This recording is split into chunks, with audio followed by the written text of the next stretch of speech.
What's going on, brother? Not much, man. How are you? Good, man. Good. It's we got to chat a little bit earlier, right before we started recording some of this stuff, and the joys of business that people have no idea what happens.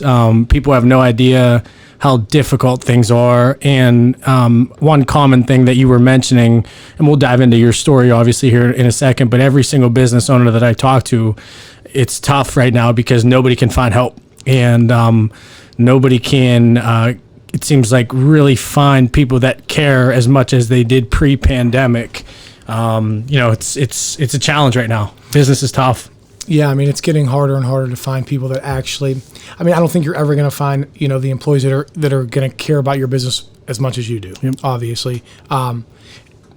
Even 50% is a good thing, to find someone that, just goes that extra mile for you, that, when you're not there, you can trust them to, do the things that you would want them to do when you were there, standing in front of them. And, since the pandemic, it is definitely a very, very, much non-existent right now. Yeah. It's like when the guards ain't, in the jail, the prisoners are running it and they're just doing whatever they want. And, it wasn't like that so much previous to this. And, not sure why it is like that now. Yeah, it's one of those things that I think as we progress in life as business people, as entrepreneurs, as young men, and we're trying to build what we're trying to build, and we have such a grand vision on trying to first and foremost create something, but also take care of people along the way. And that's what you were mentioning earlier, was just like how you just try to take care of people. And in my experiences, and every single person that I've hired in the past that's no longer with us took extreme advantage of me. And it's the shittiest feeling in the entire world, because I know where my vision is, and I know that when I get to where I'm going, the people that help me along the way are going to be very well taken care of. And whenever you feel betrayed in some capacity, or you feel that something didn't happen the way that it should, it stings a little bit different, and it's hard to shake that a little bit. Yeah, I think so. I mean, I think that, when employees or people, some people's, what the thought of a business owner is, you're a millionaire. You have more money than you can spend. And, it's not the case. I mean, we're living pay to pay, sometimes more than these employees. I mean, some of these nights that, a bartender walks out with $450, that's more than I made that night. I don't see $450. And, I feel like, they get so hyped up on, the owner aspect of what you are. They don't know that, I'm there, before you guys get there, after you leave. And, the glorious stuff that you think that it comes with being an owner isn't always the case. Yeah. It's a grind. I mean, it's definitely a grind. And, I want to put people in the right positions to help them, in growth. I know, maybe working for me is a stepping stone, but it's a good stepping stone, and there's always room for improvements. And, I'm the kind of person that wants to, put you in that position and help you grow, and lead you in the right directions, further than, what I could do for you. Yeah. Well, I always tell people too, whenever and this was kind of my mantra whenever I started, was, look, I get that this probably won't be a career forever for you, but what I can promise you is that you come in here and you kick ass and you do everything that you can. I will make sure, even the day you want to leave, I'll make sure you have an opportunity somewhere else if I can help you. You're going to meet a lot of people through my network, through the business, through the relationships you're meeting. Just be upfront. And, hey, this is what I'm doing because I did it to people. I quit my job. Well, I got fired from my job, but essentially it's the same thing, right? I walked away from something. So out of all people, I have no room to ridicule anybody who wants to leave and go do something if you feel it's better for yourself. Absolutely. I mean, I feel like, I'm the same way. I mean, I didn't start, my first job wasn't a business owner, so, everyone, kind of finds their niche wherever it is. And, if I can teach you some, tricks of the trade along the way and, kind of give you some guidance of how I messed up and failed along the way, which I have plenty of times, if I can save you that, that energy in your life that, is falling on your face, the same way I did. And you can kind of, don't kind of, do what I did, but kind of do the better version of how I did it. great, you know, and I don't mind showing anyone the way, because, you know, I feel like anyone can achieve anything they set their mind to, you know, but if you want it in a week or a month, you ain't getting it. Yeah. You know, you want to be you know, if you want to, you know, drive the nice cars and, you know, own the buildings, it's just not an overnight success. Yeah. It's never going to be. And it comes with scars that you just can't explain, and you can't explain them unless you live through it. And that's what I try to tell people all the time is like, look, if you want to get into business, by all means do it. It's the best education you could have. It has made me a better human being. It has made me want to work harder. It also made me realize that I'm doing what I'm supposed to be doing. This is my passion. And even in the darkest of dark times, I'm like, dude, if I had to do something else, like I'm not supposed to even be alive at that point, because I literally enjoy this. I love the problem solving, putting processes in place, seeing what works, watching them fail, and then, okay, that didn't work, try something else and try something else. And I think that's the biggest thing is we live in such a world where Instagram, Facebook, look at the surface, look at all this shit that's going on, that I have this or I have that. But, you know, most people are living in debt. Most people can't live past 1 month of pay or one payroll. And if they miss that, they're in a bad spot, but they're having the $500 belts, the $1,000 shoes. And look, I get it. Early on when I was 22, 23, I lived that a little bit, and it mentally wore me out. And I just quickly realized that's not the path of life or happiness, and it just makes your life worse. Yeah, I mean, I think that's, you know, absolutely right. I mean, but, you know, it's the culture we live in. I mean, you know, the Kardashians, everyone's keeping up. I mean, they have a show about it, you know, just because, you know, and that's what I think people think, that, you know, that's the way they should live a life. And, you know, to get there, I mean, there's so many steps to, you know, get to that avenue. I mean, for every, you know, one person that becomes famous out of nowhere, there's millions that didn't, you know. And I was the same way. I mean, I feel like, you know, when I, you know, first, you know, got my first like decent job and, you know, career as that, I mean, I still have it, you know, the bread job, you know, which I want to talk about that in a little bit here too. You know, I'm living at home with my mom, and it's the first time I'm actually really making money. And, you know, I go out and buy, like, you know, an Escalade and, you know, and a Benz, and I'm living at home with my mother. I'm living in the basement. How old were you? You know, I was 26 years old. Okay. You know, and I'm not ashamed to say I lived at home till I was in my 30s. Good for you. You know, and, you know, was it me that wanted to live at home? Was it, you know, my family that wanted me to stay at home? Maybe a little bit of both. Yeah. You know, I mean, I you know, it's Italian family. We're super close knit, and, you know, I'm not trying to impress anybody on that aspect. I mean, I don't, you know, everything I've done, I don't need a big house on the hill right now to make, you know, somebody, you know, think that I'm cooler than I am. You know, yeah, I like nice cars, you know, so be it. But, you know, it's not to impress anyone. It's to, you know, make my 13, 14-hour days worthwhile. Yeah. You know, there has to be some substance in there that, you know, wants to make you keep doing this every day. Yeah, I my dad is always like, you know, when I buy something new, he's like, what are you doing with that? You know, my dad's in his early 70s, and just grew up in a different time, right? Like, it was just, the world was just different then.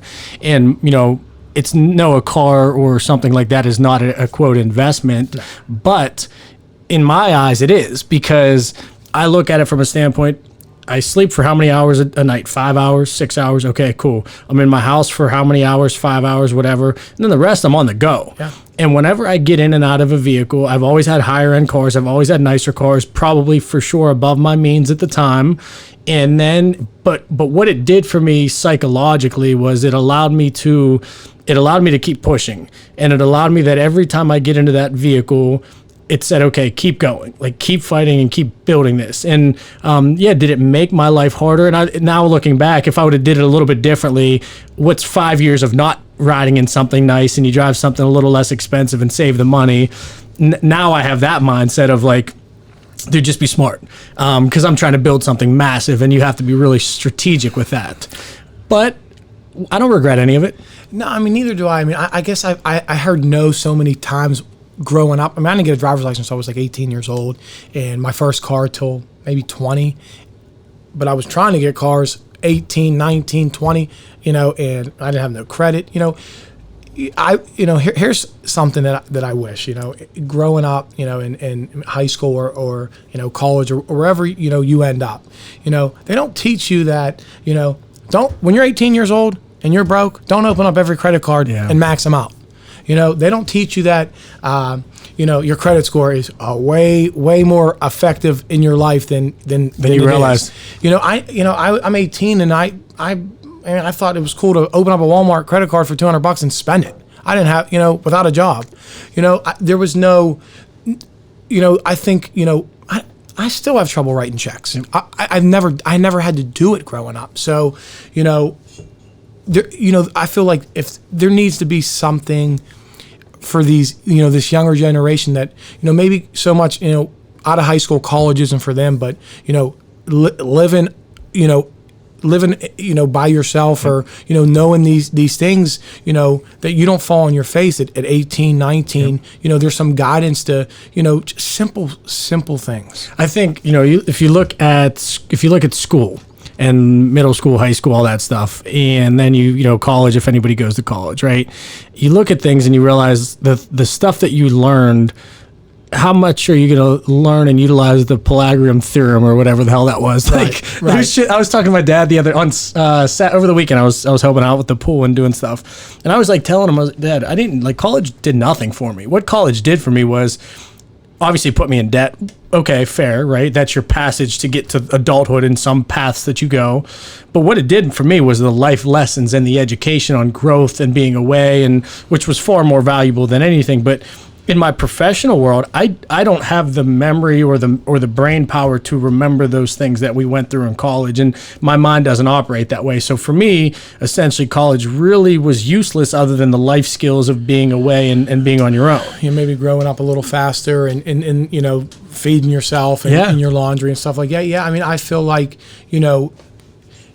becoming if there's no influencer in your life, at that age, and knowing what you want to do, I was super confused. I mean, barely graduating high school. Where did you go to high school? I went to Central Catholic. That's right. That's how you knew Derek. And yeah. Okay. Yeah. I mean, I took it, for granted. I'm, a book smart is not me. I have never been book smart. I have. Was it more of a, you didn't apply as much to the books because it just wasn't an interest? I mean, honestly, maybe a little bit of both. Yeah. When you're not interested in something, you don't care. Yep.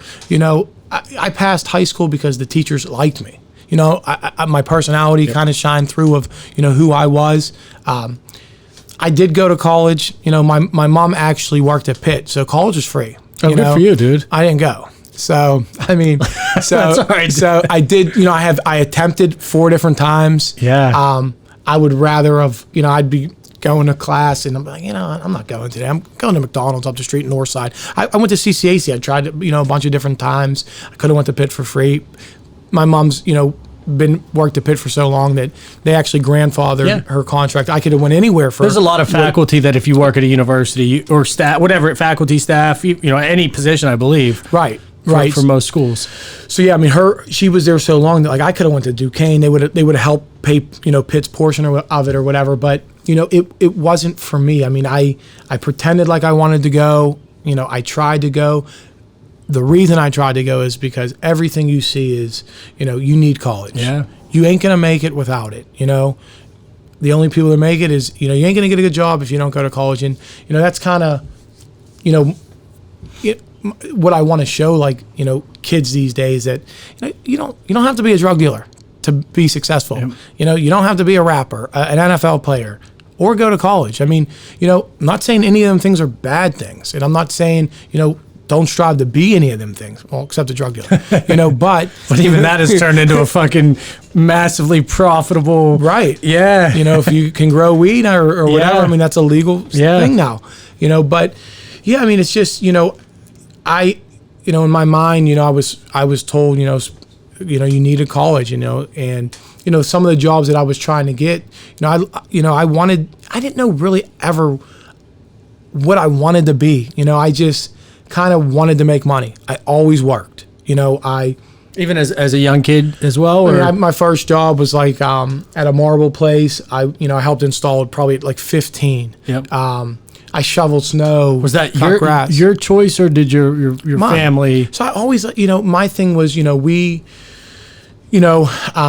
grew up, on single mom, 4 kids. We moved in with my grand when I was like 7. My aunt, my mom, my sisters, and then my mom was pregnant with my little brother. So, it was, money wasn't, a big thing. I mean, we grew up on love, and that's, I couldn't ask for a better childhood. Yep. You know what I mean? The way that, it was tough love, I remember, growing up and, I probably had a smart mouth, it's all women and me. Of course. I'm the only guy in this house, young, the things I wanted, we couldn't get. I heard no a lot, we just didn't have the funds to do the things. I had other friends that, were single, their parents were single kids, and they, new shoes every month. Well, especially at Central Catholic, right? It's, you get in high school and you have people that are probably pretty wealthy that are going to school there. Right. I mean, even in grade school, I went to St. Rayfield's. I went to a Catholic school in Morningside. Yep. And,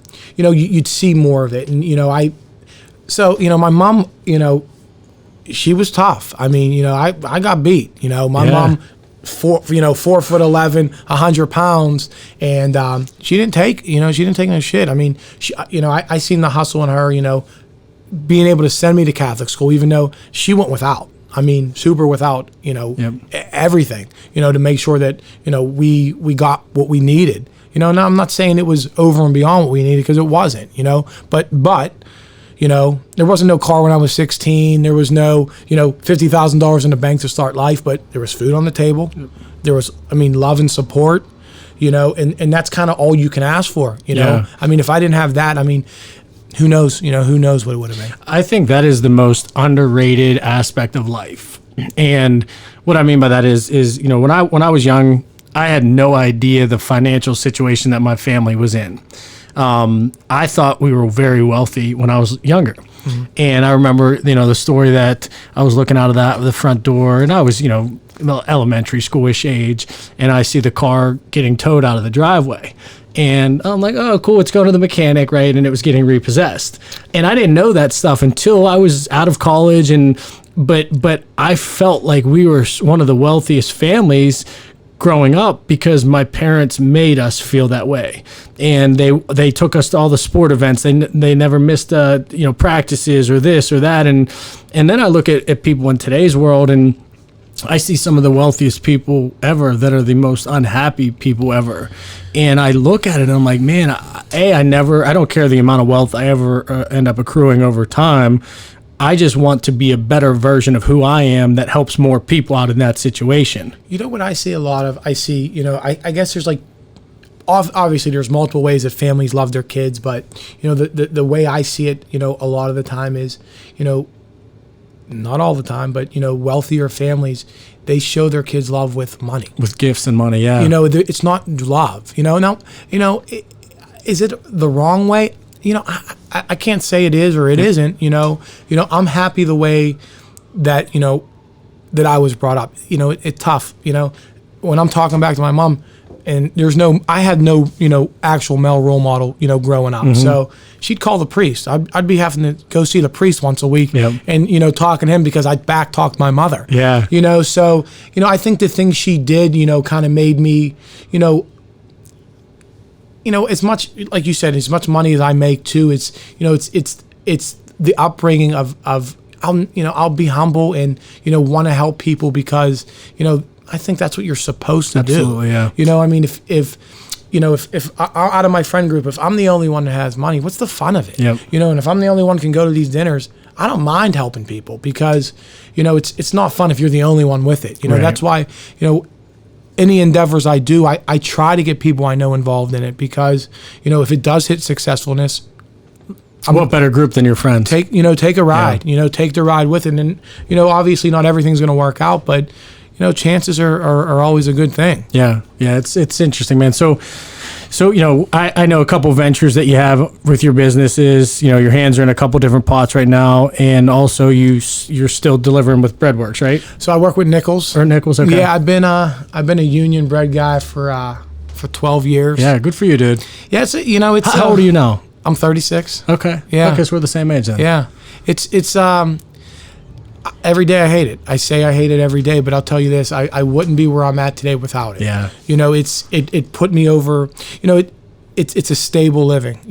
Is it a great living? No, you're not rich. I mean, it's a union job. The benefits are great. There's a pension one day.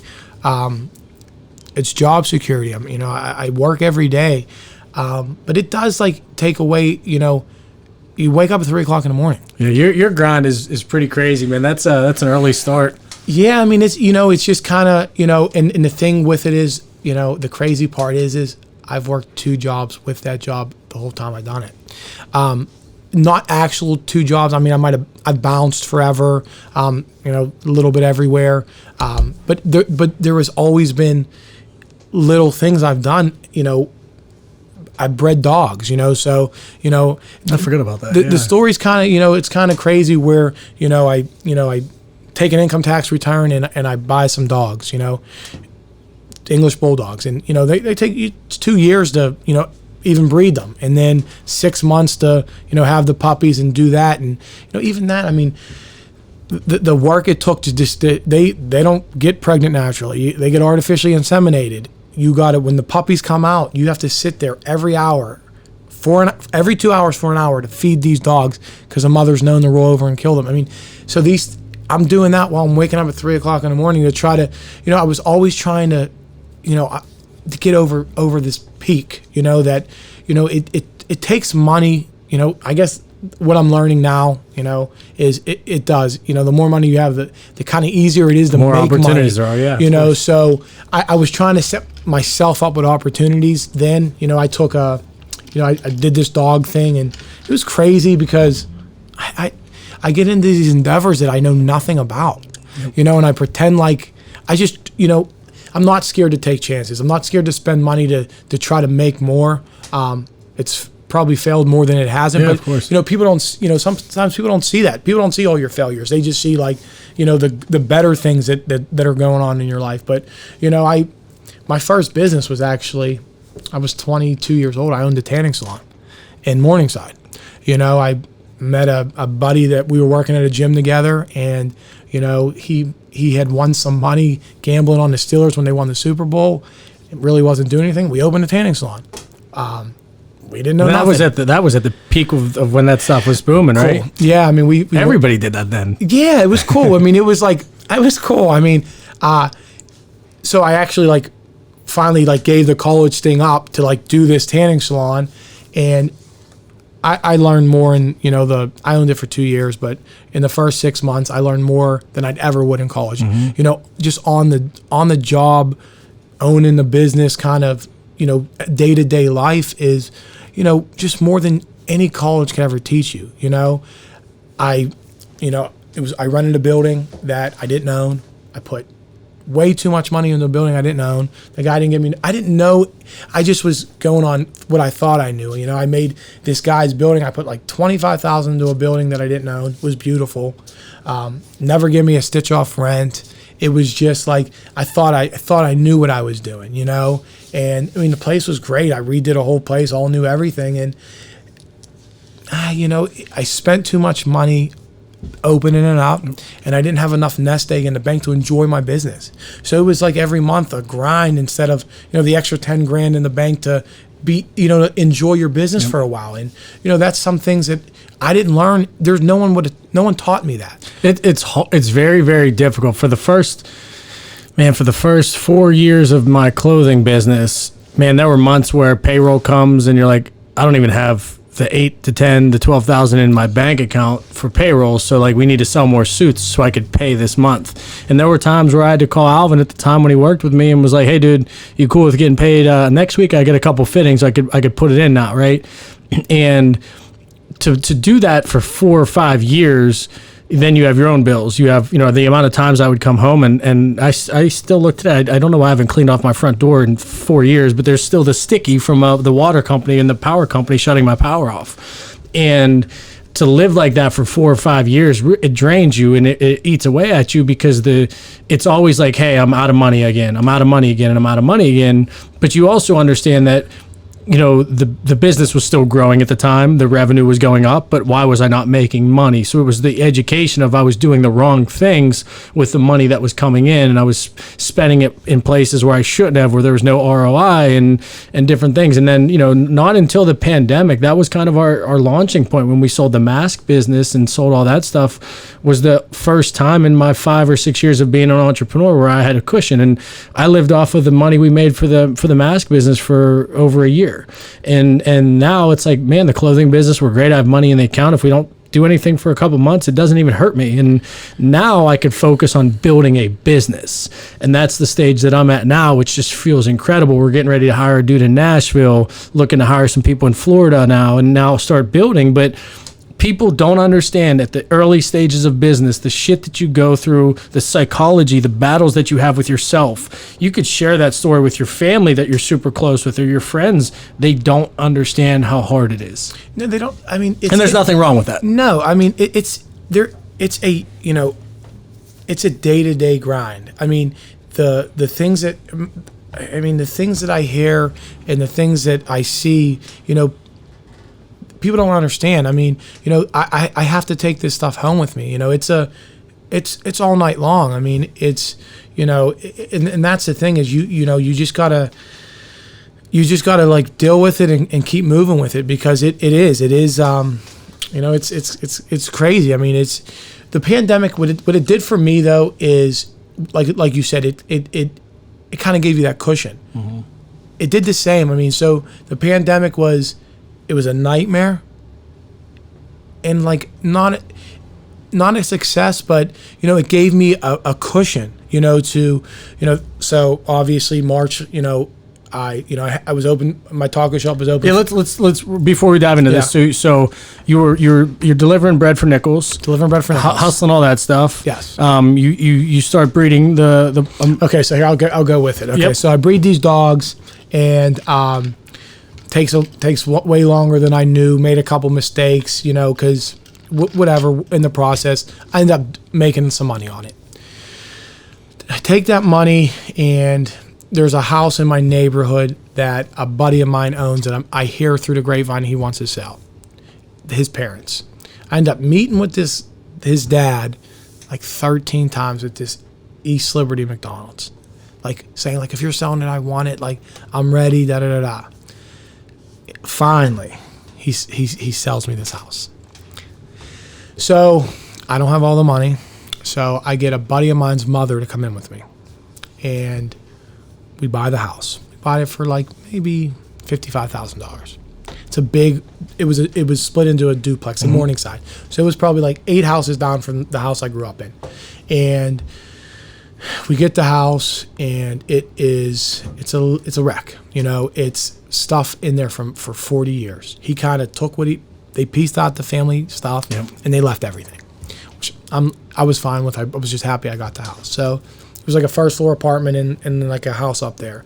It took me 18 months so I get into flipping houses. I know nothing about it. So it went from the Bulldogs to flipping houses. It went to buying a house to flip it. Yeah. Yes. So I didn't know anything about it. I was watching HGTV at that point. This is probably 5 years ago. Yeah. And that's when all that stuff was super popular, right? Everybody was. It was before the boom. Yep. But it was before like the Lawrenceville boom. So this is Morningside. Property value is going up, and I'm like, let's see, So I get the house. I take the money. So we buy this house. Me and my buddy's mom. We're kind of fixing it up. I'm maxing out credit cards. I'm doing everything I can. We kind of found people along the way. I always got a guy for something. I'm that guy that can always find a guy for something, electrical, whatever. So, this process ends up taking about 18 months to flip this house. I mean, fighting, people, What was your initial target? So I wanted, we thought this house would be worth like 200-some thousand. We might put like, 50 to 75 in it, 250. That's what we thought. What about time frame? 3 months. I mean, let's be realistic. I mean, we thought that That's what I was gonna say. this was a 3 month thing. Yeah. So it's just, we had like a towel guy come in, tell us he's going to do it. He starts it. We give him 2,500. Never comes back. I mean, there is definitely, ups and downs to this stuff. I mean, that's not the first or the last time that situation has happened. So we're doing this house flip, and I get a call from a buddy of mine that there's another one for sale in Stanton Heights, up the road. It's 50 grand. I'm like, man, I want to get this other one. I'm broke. I'm literally broke. All my money's into this house. Like, I asked the lady that I'm doing it with. She's like, no, I don't want to tackle another one. I call a bunch of people. No one wants to do it. So I ended up, there's an older dude at the gym that I met like a month before. He got a lot of money, and we're cool. Like we're always talking at the gym, and I'm like, hey, his name's Jim from the gym. And I'm like, why don't you come see this project I'm doing? There's another one I might have. If you're interested, maybe we can do something. He kind of sees what I'm doing. He knows, I'm a straight shooter. So you had progress already at that house by this time? Yes. Okay. So it was probably like 5 or 6 months in. Okay. Not a ton of progress, but enough. Enough for him to see the quality of work. Not even so much quality of work, to see like there's stuff going on. And I have guys that are able to do it. So we go see this other house. It's it's just like it's an older house. I've convinced him to do it. He writes me $100,000 check. Writes me $100 grand. So how I do it is I tell him that to secure you that you don't think I'm going to steal your money, the house will go in your name. So the only one that can get screwed here is me. So if you good for you. So I said, if you feel like I'm going to steal your money, I can't. The house is yours. But I'm going to spend your money on the house. The house was worth $100 grand as it sat already. I got it for 50.